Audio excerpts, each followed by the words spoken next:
And Regé-Jean, I mean, I mentioned Bridgerton. I guess what's weird is you're in the biggest show in the world, you're a global superstar, but you're presumably just telling your fridge you're opening.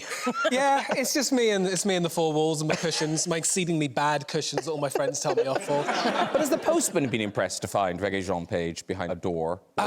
No, because I don't go to the door because I'm scared of the postie and the tabloids and bits. That's the only bit that's real about the global superstar. So you don't know what's out there? Yeah, you don't know who's behind the door. Lockdown has ended about 3 months ago.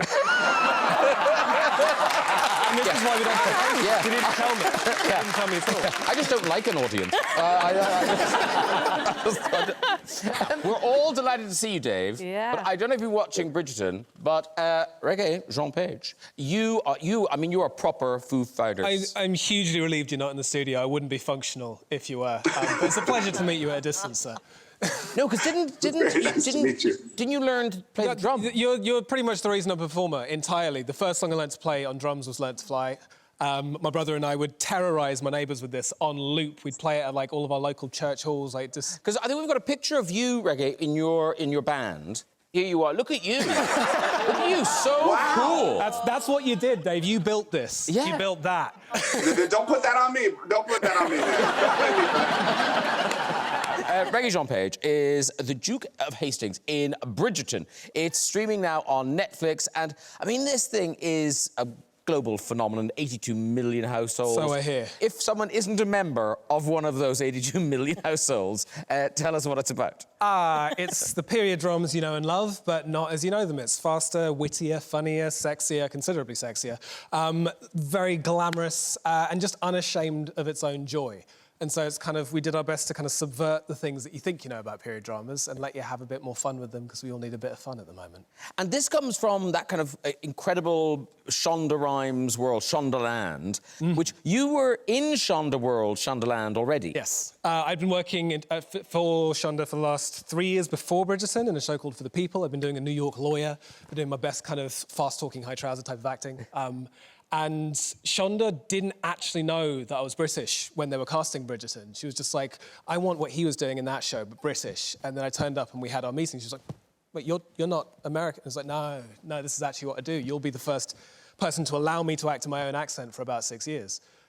Which was lovely. Wow. And I appreciate that very much. It was great. Not quite my own accent. I'm a little bit more common. So wait, actually, you are a little bit down, yeah.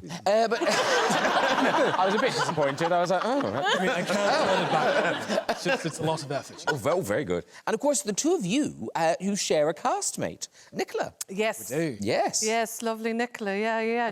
And, of course, that's why I started watching Bridgerton.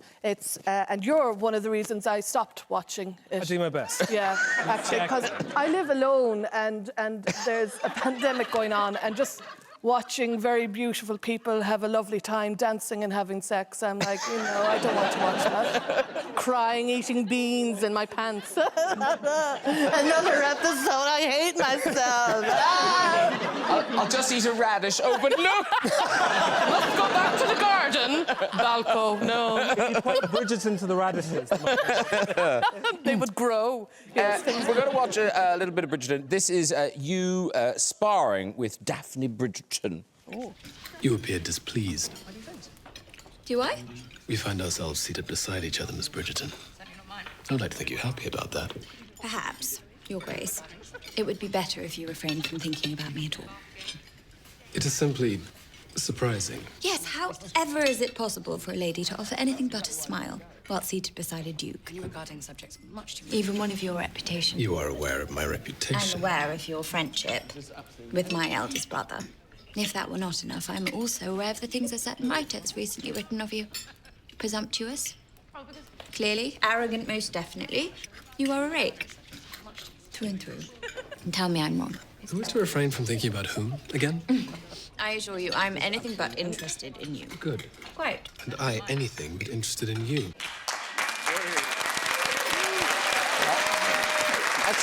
just like that, we brought the heat, we set the fire alarms off. As you're acting overheated the studio. I know, it's just gone up in flames. Yeah.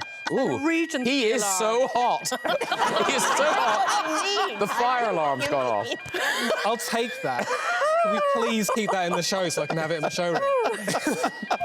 I mean, yeah, Regé's used to this. He walks into shops. The fire alarm goes off. This is why I don't do the voice. I knew I shouldn't have done it. Yeah, that's why he doesn't open the door, because it'll probably be the fire brigade. I'll just check with people who know. Are we all safe in our beds? Oh, apparently we're all good. Now, Hooray. when we heard about Bridgerton, we were promised it was going to be like this, really raunchy, sexy. And I was watching it. I thought, where is the sex?